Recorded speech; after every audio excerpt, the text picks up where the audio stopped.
Hello! In some scenarios, you need to assign API permission to manage identity, but currently, there is no easy way to do this using the Microsoft Entra ID GUI.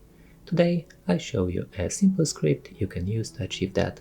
In my example, I need to assign the SecurityEvents.Read.All API permission so I can use it in my Azure Logic application. To achieve this, you'll need to know your application and client ID and the name of the permission you want to assign. You can find the app and client ID under the Overview section of your Managed Identity, and then the required permission are usually listed in the Logic App template.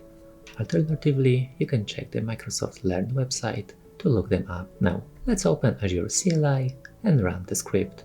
After executing the script and refreshing the page, you should see the newly added permission right away. And that's it for this video.